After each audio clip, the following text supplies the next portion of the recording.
Thanks for coming in, everybody. My name is Joshua. It's all good. Today's Labor Day weekend, so we get together and we celebrate, and then we focus our thoughts on work, gratitude for the people that do things for us that we don't know how to do, skilled labor, things like that, and also just remembering that life is a lot of fun. Life can be very playful, but not everything you do is the most enjoyable thing. Sometimes you end up doing things that are very beneficial, but not very enjoyable. And we need to remember that those are also high-quality experiences that we need. You know, like taking a cold shower. It's hard, it's uncomfortable, but it's so good for you. So, no, maybe not. Today we're going to be talking about consciousness, embracing the tapestry of consciousness. It's my favorite topic. I like to talk about thinking. I like to think about thinking. It's just my personal preference. So this morning we're going to move into the chalice lighting ceremony, and then we're going to light some candles of joy and concern. Jess, would you light the chalice this morning?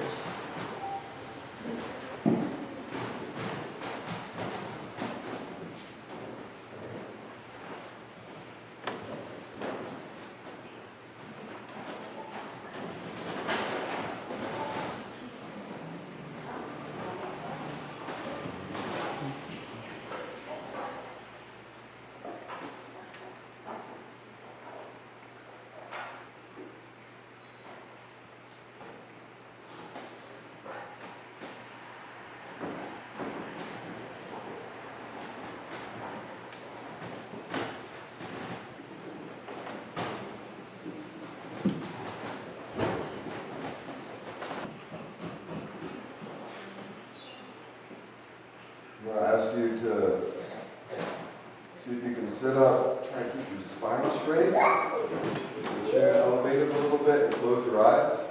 We're going to move into a moment of silence. And during this moment of silence, I would like for you to release the static, any kind of static that's in your mind or your heart, anything that's trying to distract you. And just focus on being present and being here.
So, for music this morning, I'm going to play my hand drum. I hope y'all are patient enough to enjoy it, as I am not a professional musician.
That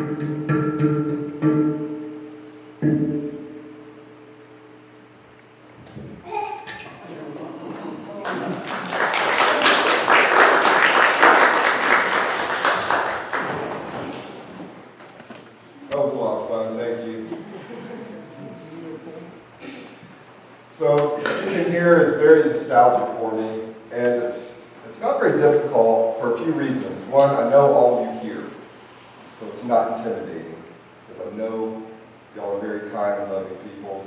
And one of the issues with speaking in public is you're worried about what people think about you, because oftentimes we are receptive, very, very receptive to what people are thinking about us, even if we don't realize we are.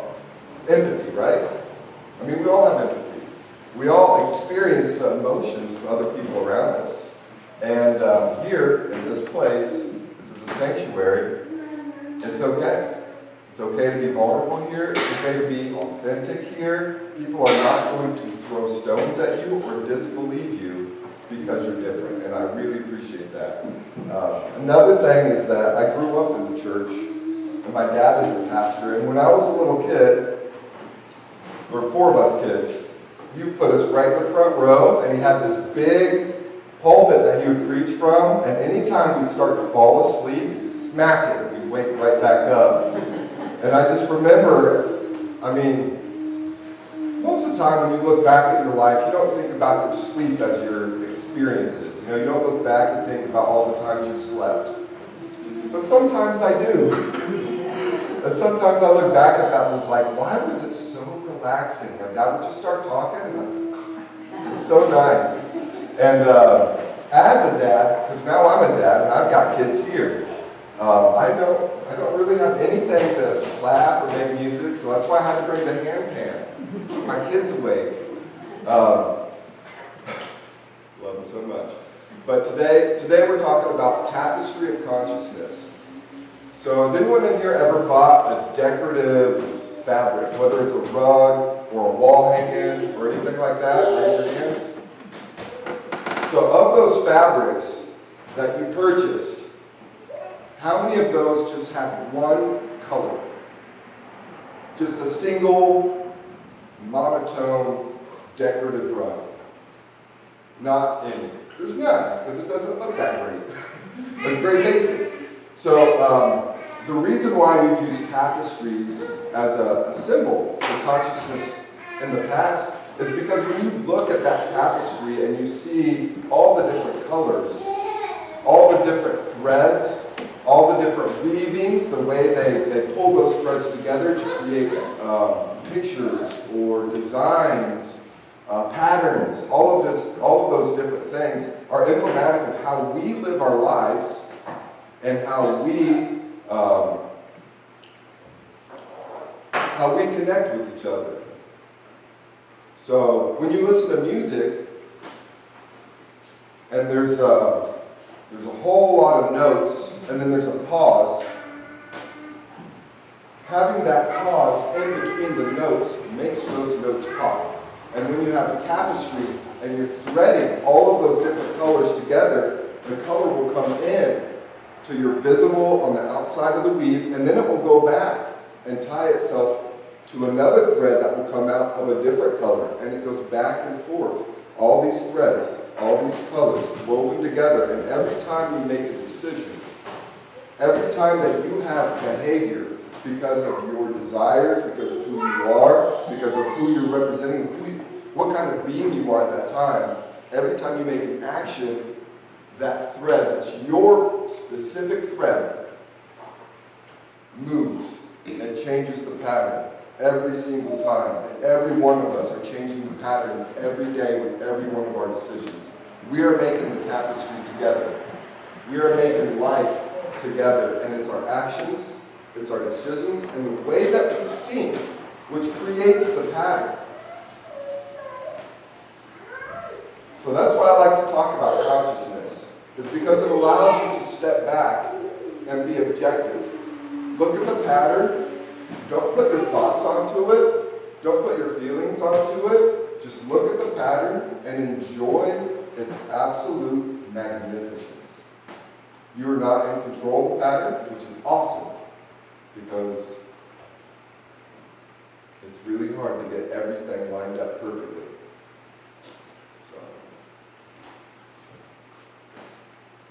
So the three things we're going to talk about today is going to be the dance of duality. So duality is that concept of black and white, contrast, all that kind of stuff. We're also going to be talking about tapestry of consciousness and awakening the inner compass. So when we have those desires lead us to action, but not all actions are beneficial. I mean, that's wisdom. Not everything you do or want to do is going to be good for you. So having that discernment and to be able to think about what you're doing before you act compulsively is an excellent life skill.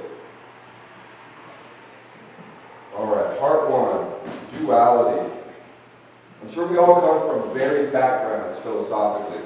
And duality is something that's been in the human experience for a long time because it really helps enlighten us on what we're experiencing. Helps us see more clearly, helps us understand what's happening, and that allows us to react more intentionally when we understand why we're upset. So, duality. I was listening to a book, an audio book, which some people think is crazy. Why would you listen to somebody tell you a story when you can just read it? But it's convenient. So, I was listening to an audiobook by Ram Dass, and he's this interesting guy. He's a college professor at Harvard for psychology, and he likes to think about thinking, which is my favorite hobby. So in his audiobook, he was talking about righteousness. He's Jewish, he comes from a Jewish background, and he brought up this rightness. And it is 100% intellectually the foundation of duality in my personal experience. Everyone has their own life, their own way, their own perspective to view reality. But for me, when I listened to this, it hit home really hard because it was talking to me. So, I love the internet. I use the internet for a lot of stuff. You can find any information on the internet. And sometimes it can be very entertaining. And when you go online and you go into the Google search bar and you type in something, it has those autocorrect, like it'll just automatically put what it thinks you're interested in there. And sometimes people will play around with that. So when you look up and you Google, why are intelligent people so? Why are intelligent people so? You put that in the Google bar and it'll say depressed, lonely, isolated. None of the descriptors for why are intelligent people so are good. None of them are enjoyable. They're all uncomfortable. And that makes you think, well, what does that have to do with righteousness? When you know right and wrong, and you project that onto someone else who does not know, that's called judgment. I do it all the time as a parent, because I'm more experienced than my kids. There are times where I know that they're going to do something that will not be, and I brought this up before, beneficial to them. They want to do something, or even myself, want to do something, but it's not beneficial. We do it anyway because we don't have that breaking point to be more intentional. It's compulsion. We act compulsively when we don't stop. So, what does righteousness have to do with duality? What does righteousness have to do with judging others? Can you be a righteous individual and not project your own sense of right and wrong onto other people? Because that's judgment. That's judging them. I think we can, but I think it requires thought, focus, and the topic itself to be explored. Give it attention. Because what we want to do is we want to have a high-quality life. We want to live ethically and morally. We want to live pure, gentle, loving lives. And at the same time, what ends up happening can be chaotic. It can... Oh well. So, my point for the duality aspect is that everything exists in contrast. Everything exists based off of how much you've experienced it before. You only know black is black because you've seen white, for example. So righteousness is not wrong or bad, but it can be used unintentionally like a hammer. It's something that we have to steward. So, for duality and consciousness, remembering that I have my own perspective and you have your own perspective, and those are subjective, and I allow my right and wrong to be mine, and I own it. And I give you the authority to decide what your right and wrong is. And then we harmonize. So, righteousness can have two outcomes.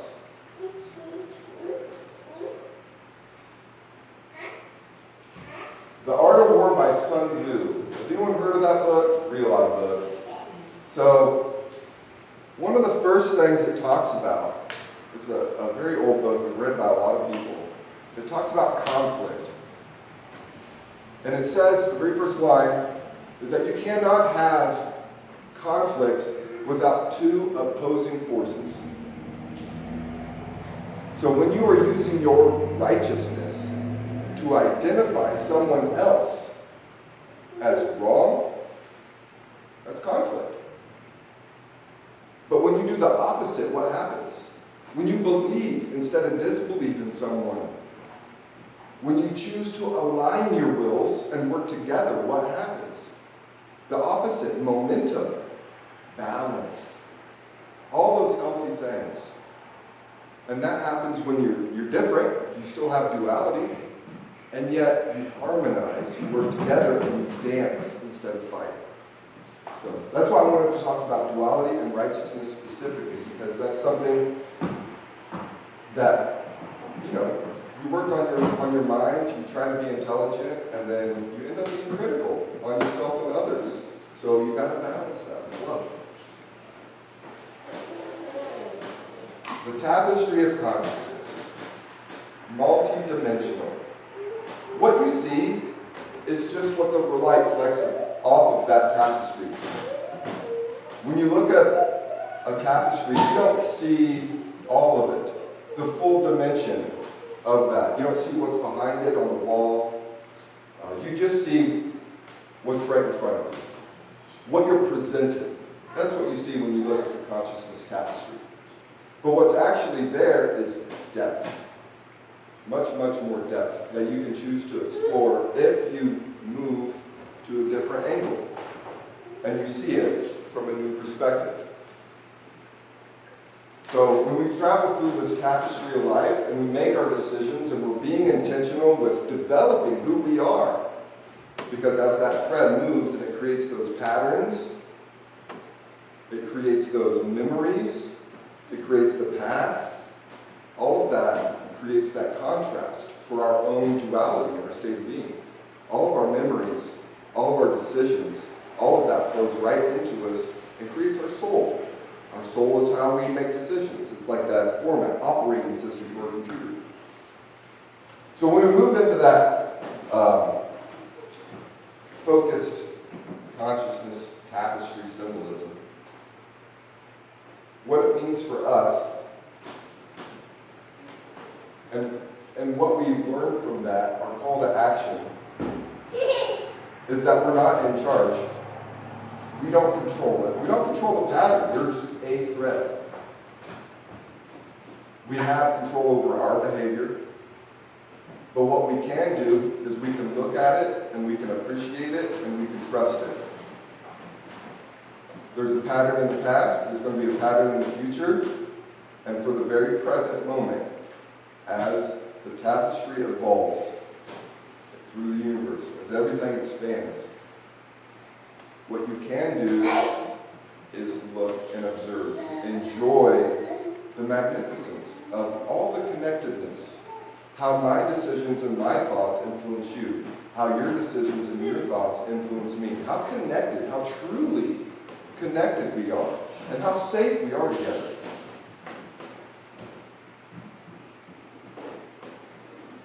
It was something I used to tell my troops when I was in the Marine Corps. I did a lot of counseling and mentorship, mainly because I like people and I had a lot of downtime. But one of the things I told my troops when they were getting in serious relationships, you know, the kind of commitment that requires dedication, I would tell them that relationships are the currency of the soul. It literally enhances your being when you have relationships. It changes who you are and allows you new options in life. When you allow yourself to fully love someone, it opens up new behavior for yourself that you might really like. It's very enjoyable. So relationships are the currency of the soul. But how often do we steward our relationships? Because there's times when we are not being our best self. And we might use our loved ones in a way that's not healthy for them or us. You know? So we have to steward our relationships. We have to love our family. We have to love our neighbors. And when it comes to, well, I don't know if I can, remember that duality aspect. Just don't have an opposing will. Find common ground. And you see how easy it is.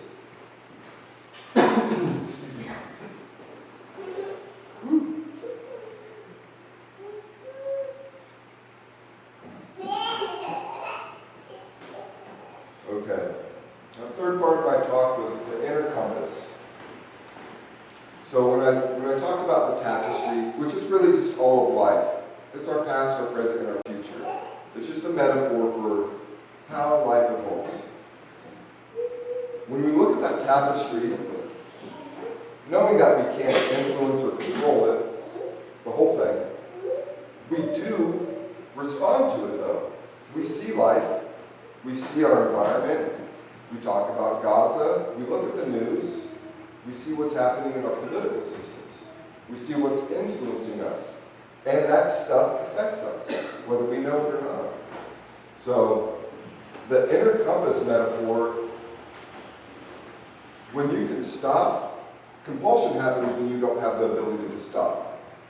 The first thing meditation teaches you is how to say no to yourself.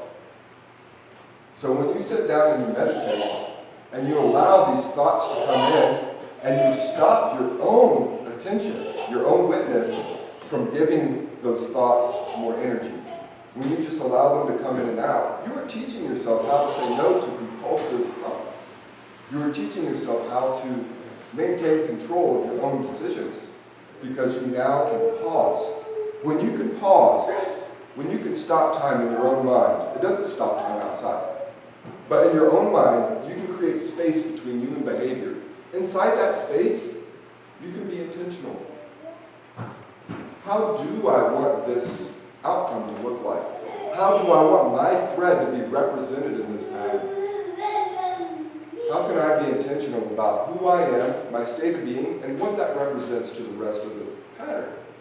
How can I give and receive?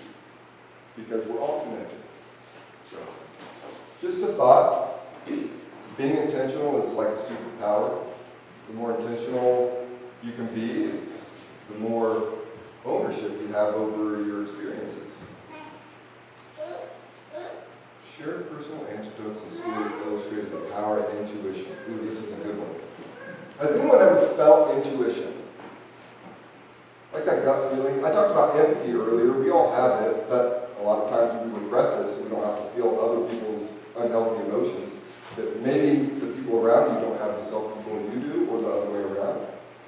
But empathy, personal anecdote. Empathy and intuition are tied in pretty close together, aren't they? How often do you get a gut feeling and a gut thought at the same time? Has anyone ever said gut thought? I mean, my tummy tells me to eat more all the time. But when we use our intuition, we are given information. And when we project onto that information, like, I don't think that's right, I think that's wrong, or that can't be the case, we deny our own intuition, and then we get very confused. Has anyone ever been like, oh, I don't trust that, I don't trust my own response? And then you're so confused afterwards. on what happened, or I don't know. Sometimes it's good to maintain control of your emotions and to know what's happening and why, but at the end of the day, your intuition is your guiding force.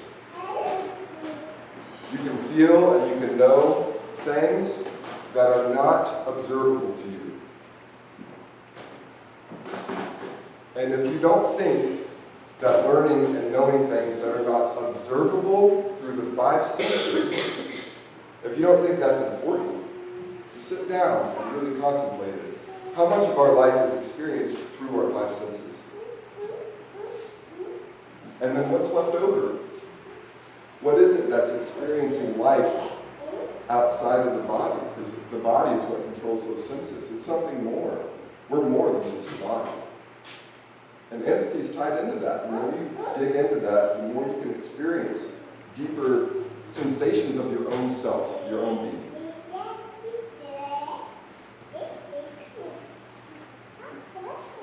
Linked to Labor Day. So Labor Day is a day where we celebrate, and with gratitude, work. Does it take work to improve your quality of life? Sometimes, right? I mean, sometimes it just happens. That's the pattern. It's called an epiphany. You learn through play, and it's amazing. When you get it, it's like, this is the best thing ever. Why can't this happen to me 24/7? But when you want to grow, and you're being intentional, and you're saying, I'm good enough right now, and I would like this skill set also, because it's a both and. When you're focusing on, when you're focusing on the work it takes to improve yourself, your quality of being and who you are, that's work, and this is Labor Day.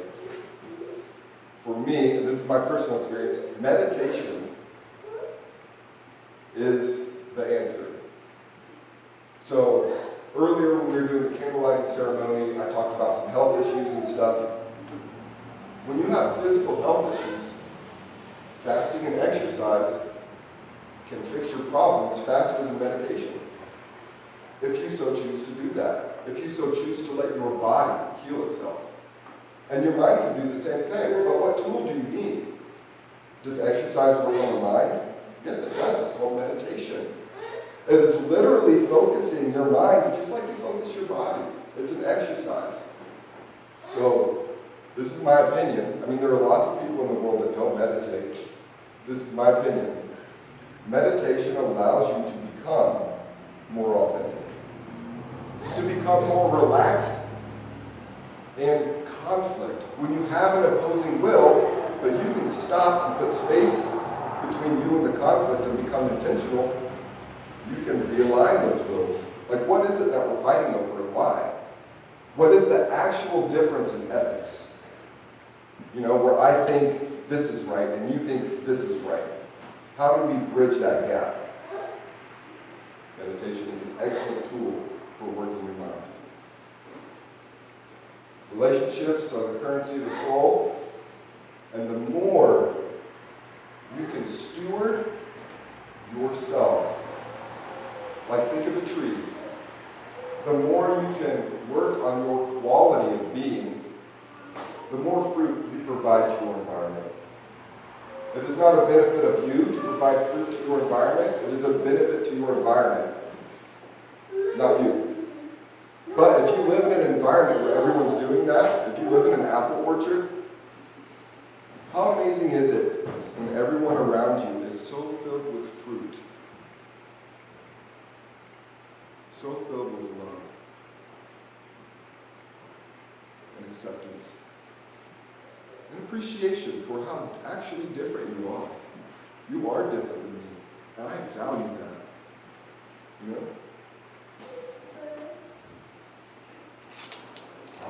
All right. I got a little bit of time. So we talked about duality, that yin and yang, that masculine, feminine, and really what duality is just extreme differences. And we talked about the tapestry of consciousness, how we're all just threads woven together, tied in like knots. There is no escape. You have to be around people. Learn to do it right. And then that last one, how do we tie it into Labor Day? And that's that meditation aspect. Being able to do the work.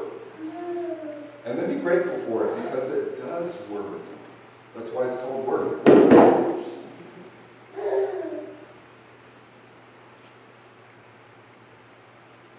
Okay, so the call to action today. The whole point of this service and why I want to talk about consciousness. The call to action is being honest. That's the call to action. The harder it is to be honest to yourself, the more you realize that you're letting yourself be compulsive. You're not putting space between you and your decisions and making sure they're intentional. You want to be honest with yourself because you want other people to be honest with you. And then as that honesty increases, it removes the ignorance from your life. You're removing the lies, the deceit, all of those things that separate you from knowing. From knowing that, the loved ones in my community are not out to get me. I know that. I know my community is a very loving community. And I know that we're all just trying to do our best in life. So keeping that in perspective, that call to action is choosing to pause and not have a conflict. Where's my will? Where's your will? How do we harmonize? That's the purpose of this message. Is that is a real skill set that anyone can learn. Children pick it up so fast. So thank you for coming today and for listening to me talk about thinking so much. I love thinking. Lots of big words. We'll move into the closing. Does anyone have any announcements before we do the benediction and move to the coffee hour? Dale? The treasurer would like us to have an offering. Oh, I didn't skip that offering, you guys. Thank you. See, we need each other. We need each other. And I'm just going to announce a couple of us women talked last week about going to Grand Manan sometime before winter sets in. And if anybody's interested, and I'll get some information today to fill out in the newsletter.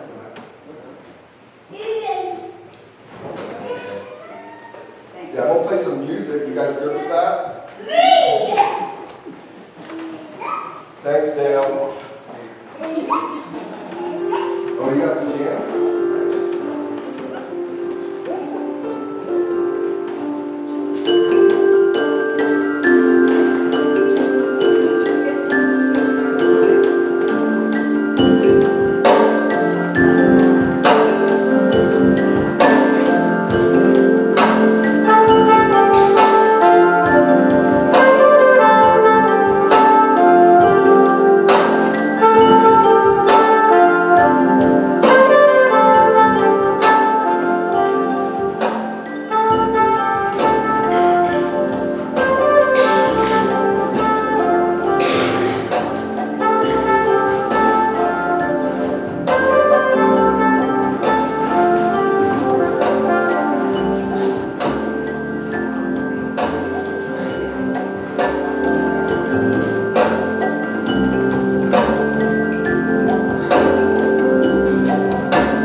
you everyone who has donated to our tithe, because that's what keeps our heat on and our doors open. We want to thank everybody for tuning in today. If you'd like to show your support, please hit the like button, subscribe to our channel if you're not already subscribed, and help us out by sharing this message by clicking the share button. If you'd like to make a monetary donation to you, Church Holton, there is a link to our online donations in the video description down below. And again, thank you so much and have a blessed day.